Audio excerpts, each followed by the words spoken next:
But rumors have it, folks, that at one point in time in high school, and this would have been late 80s, early 90s, right through there. That's right. That Cowboy had a tight, permed mullet. Is that true? Holy smoke. Welcome to the Cowboy and Cadillac Show. Hey, if you made it to this point, hit the subscribe button right now. And not just subscribe, but make sure and like and share, no doubt. Absolutely. Hey, welcome to the Cowboy and Cadillac Show. I'm Cowboy, and this is I'm Cadillac, and let me tell you about what we are here. We are God-fearing, gun-toting, free market capitalists. And not only are we those things, but we're also best friends and business partners. We own Leendorf Major Holding Company, and you want to tell them a little bit about what that is? Yeah, absolutely. That's our major holding company we keep all of our business entities inside of. Right. You can check us out, LeendorfMajorHoldingCompany.com, and we're here today to share with you some business ideas. Actually, not today. Today we're going to do something a little different, but we are, as Cowboy and Cadillac Show, all about doing business, helping you do business, and maybe you can even help us do some business. Yeah, absolutely. And we can we'll go into more of that when you get into our website and other things, other shows. But today's a little bit different. Today the spotlight is on my best friend and business partner, Cowboy. This ought to be pretty interesting, y'all. I don't know if y'all are watching. It will Watch definitely close. be interesting. And so today, we've actually had a lot of people that have kind of logged in and sent us questions through private messages, also by, just posting different things on the actual YouTube channel about who are we. So we thought we'd just answer those questions, and the best way to answer is just let it come from the horse's mouth. So today I get to interview Cowboy. And for next week, he's going to interview me, so we'll answer a few of those questions, and we'll just see how it turns out. Hey, listen, we had a subscriber reach out to us and said they wanted to see some Proper 12 Irish whiskey. As a matter of fact, Magnificent is the guy's name that had reached out and put it on there. So Magnificent, this is at your request that we are trying Proper 12 today on the show. Go ahead and tell them a little bit about Proper 12 being an Irish whiskey. Who's the guy that's behind this? This is pretty interesting. Who's the guy behind this right here? This is none other than Mr. Conor McGregor. If you guys are interested in UFC and you know UFC, Conor McGregor, this guy is an absolute badass. Badass. Yep, I like it. Yep, I like him too. Like his attitude. I like his never say die mentality. And I like it. Definitely, this is not the first time I've tried this whiskey, so I'm really looking forward to having it again. This is going to be my first time, so y'all will get to see the expression of a first-timer with this Irish whiskey. Yeah. Let's give it a try. Let's do it. You know the deal. 7 years. To America, brother. To America. It appears to me that Conor McGregor knows his whiskey. He does. I like it. Good Absolutely. stuff. Got a good taste to it. Hey, for the Magnificent, we appreciate it. Good suggestion. We like it. Thumbs up for me. And anybody else with suggestions out there, put it out. We love our whiskey. We love our liquor. It doesn't have to be whiskey, folks. We'll keep reminding you that, but it seems whiskey is that's the liquor of choice. That's what everybody keeps requesting. So today, Cowboy, let me start. People want to know who you are. Yeah. I know who you are. Everybody that we interact with. I'm scared of who I am. There's some days, yeah, and rightfully so. But, how about we start out about the simple question, where are you from? Sure. Born and raised, Panama City. Moved to Atlanta, Georgia for about 7 months when I was 20, turned 21 in Atlanta. Great place to turn 21, not a great place for me to live. So I came on back to Panama City Beach, which is where I have remained for the rest of my life so far. So kind of tell us then about your life as a teenager. Who was Cowboy as a teenager? Ooh, Cowboy got in some trouble. Not a lot of trouble, not bad trouble. Mm-hmm. Never went to prison. Just go ahead and get that out there. I may have been arrested. Maybe, I'm not sure. It was actually fun. I had a great relationship with my parents, with my father. We did a lot of stuff together as I was growing up. We fished a lot, hunted a lot. Yep. Enjoyed time together. I mean, it was a good relationship, and I'm really, really thankful now. Go back to my teenage years, looking back, and I'm really thankful that I got a lot of my mom's personality traits. Right. And I got a lot of my dad's personality traits, but I can feel in relationships that my mom comes out. Yeah. She's there. And I can feel in the strength of business and the the drive, I can hear my dad behind me pushing. Yeah, and I have the privilege to know both of them, and I got to tell you, you definitely have a great mom and a great dad. So I appreciate that. Definitely thankful for that. We're both in the same category there. But so my teenage years were good. They were really good. And of course, I went through everything that every male teenager goes through. I heard a wise man tell me once that where if you like the person you are today, make sure and appreciate all the things that you did and you went through along the way, because it formed who you are today, right? No doubt. Absolutely. So let's talk about that nickname, Cowboy. Oh, yeah, Cowboy. Yeah. That's so how did it come about, and tell me the meaning behind the name. That's kind of an interesting story. But we got to go back a little bit in time, because my nickname hasn't always been Cowboy. Actually, through high school, my nickname was Hoss. Hoss. If y'all can imagine that, it was Hoss. Now, I didn't have this goatee whenever I was in high school, but I did have a little small, thin mustache, and I tried my hardest to grow a beard to the best of my ability. Time out. Since we're talking about high school and the mustache now, rumors have it. I don't want to hear this. Hang on. Rumors have it. You can listen. You can absolutely dispel them now, or you can admit to this. Yeah. But rumors have it, folks, that at one point in time in high school, and this would have been late 80s, early 90s, right through there. That's right. That Cowboy had a tight, permed mullet. Is that true? Holy smoke. I don't know where he got that information from. I cannot confirm nor deny whether or not I may have had a mullet with a perm. And I'm just going to leave it right the there. 80s. I'm just saying that's the rumor. Pretty funny stuff. So, Hoss, my name in high school, come out of high school, go into business, and business partners. Yep. We're all hanging out together, and I'm the Iron Horse rider. Yep. Love riding Harleys. Like slinging guns, shooting, having fun. Yep. Nobody quite knew how to take this old Southern boy. But every single one of them had one thing in common, which was, damn, he kind of reminds us of a cowboy. He just don't mind putting it out there. He doesn't mind telling people what he thinks and being real clear and real honest. So my business partners, several years back, gave me the nickname Cowboy. Yep. And I've tried to live up to it. Well, it's fitting. It's definitely fitting. Yeah, and I think it's something you should be proud of. I'm very proud of it. And I appreciate the guys that gave me the name, without doubt. So let's talk about what got you started in business. Same thing that everybody else says. They're working for the man. They're putting the hours in. They're stressing every day about, oh, my gosh, I got to do this, that, and the other. And every single day you go home and you think, I can do this better. I can not only do this better, but I could grow this better. Right. So I learned real quick being in business that it takes a true motivated individual to go into business and to understand where you came from. You mentioned earlier where you came from, build who you are.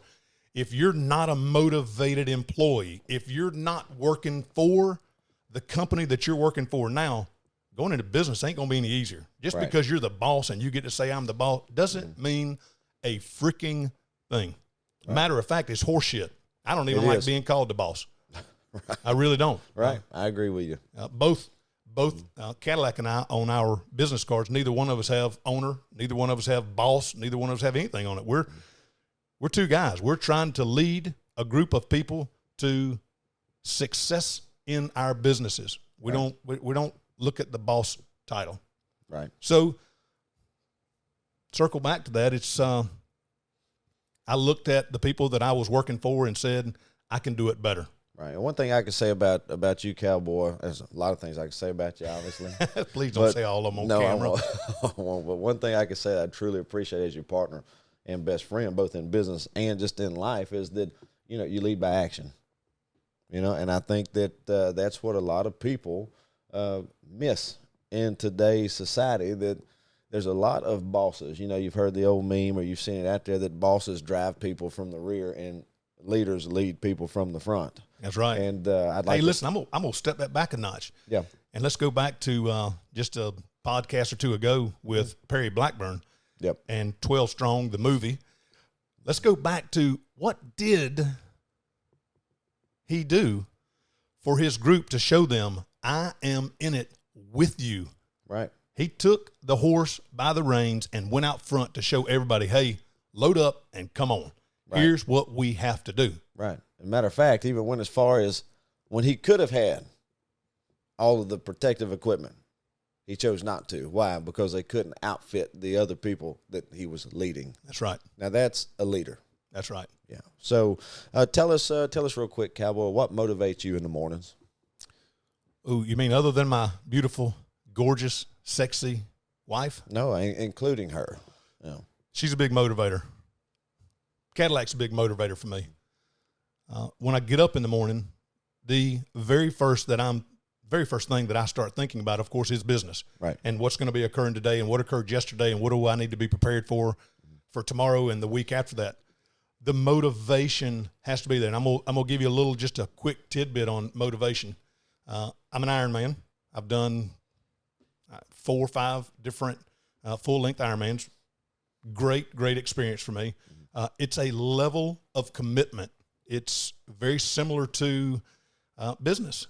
You have to be committed to everything that is involved in it. You can't be partially committed. You can't halfway commit. You can't go part of the way. And I have treated business the same way that I've treated being an Ironman or anything else in my life has been, you have to be all in. So when I get up every single morning, the motivation for me is go all the way. Make today count. Don't go part of the way. Don't give it 50%. Give it 100%. You had a shitty night. You had a shitty morning. You had a bad week. Your mom died. Your dog's not feeling, whatever it is. Right. Go give it 100%.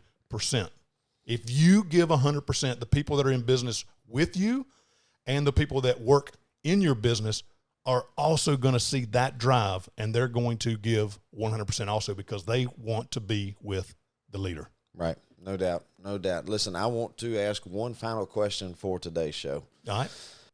Tell us a life lesson that you learned, how you learned it, that changed a perspective for you that's made you successful in business.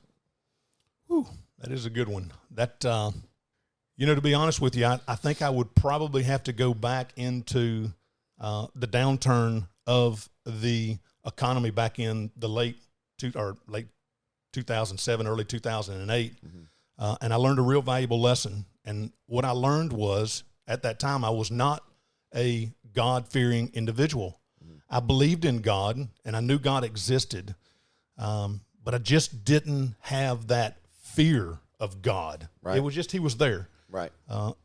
And through the downturn, I went through a really, really hard time in my life. I went through a divorce to go along with a business that had completely diminished to almost nothing. I had a hard time supporting myself, much less I had 2 daughters at the time that I was trying to support.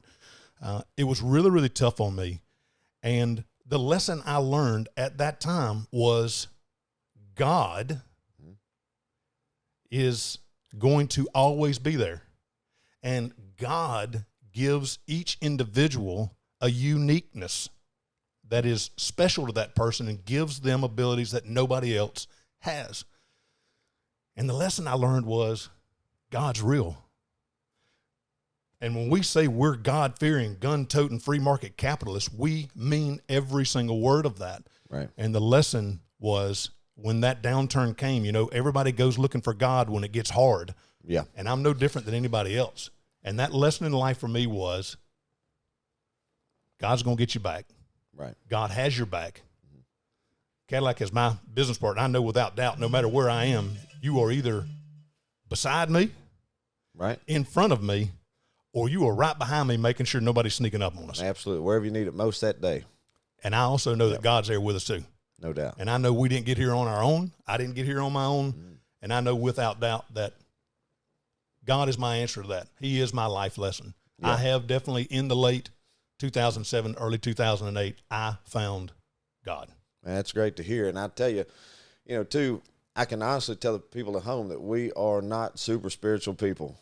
All right, we're not big into even organized religion. We're not Bible thumpers. No, we're not. Right. But we do believe that when he's talking about God, knowing God's real, that we believe in a God that wants us to have a relationship, a personal relationship with him. And not every relationship always looks the same. That's right. So no judgment ever from this end, but I think that does form you in the way I see how you treat people. You know, and I think that we always hear these big words that are thrown out when it comes to God about holiness and righteousness and all these things, kind of scary. Yeah. So I took time a few years back to look at the definition of righteousness, and it really helped me out. And I can see it in the way that you live, is that it's just doing the right thing. It really is that simple. The right thing. It's easy to do. Doing the right thing is so much easier than doing the wrong thing. It is. Yeah. It is. And so I can say that as your business partner and friend, one of the reasons for your great success is because other people trust you. Yeah. Because you have a track record of doing the right thing and treating people the right way. Yeah. And hey, listen, just so everybody knows out there, I don't claim to be perfect. I am a sinner. Cadillac. I won't even say it for him. I'll let him say it if he is or not, because I don't know. I'm not saying it at all. He's a sinner also. I'll go I'm ahead and say it for him. Yeah. He's a sinner. But, you know, it's from a standpoint of religion, I think we both have some of the same views, which is we're not big Bible thumpers. No. Go to church. I have a small study group that I'm in that my wife and I attend, and it's good for me, and it helps me. Mm-hmm. But I'm a sinner. Well, I go too hard. I use the wrong language sometimes, and I don't always make the Jesus decision. Lord, no. Yeah. But that's why we need him. That's right. And that's why he's there for me. I mean, if you ask the right questions for next week's show, the people at home will find out I got kicked out of seminary. This ought to be interesting. We'll be for sure to ask that question. So, but yeah, listen, I think people appreciate your honest answers today. Of course, there's tons more questions I can ask you, but we want to keep these things within a reasonable time frame. And over time, we'll be able to ask more questions. Sure. So people, and you know what, Absolutely. At home, if you have certain questions you want to ask, feel free to reach out. You know, just post them right there on our YouTube channel. You know, again, subscribe, like, and share. And you can follow us on all of those, what do we call them? The Snap Time, the Face Chats. Face Chat. Yeah, it's Face Chat's what I got. I have Face Chat. That's without doubt. Isn't that what I... Be honest. It's the InstaFace. Felix, our producer, runs all that for us because we don't have a clue. That's right. We're going to tell them again, subscribe, though. Subscribe, like us, give us some information, give us some feedback.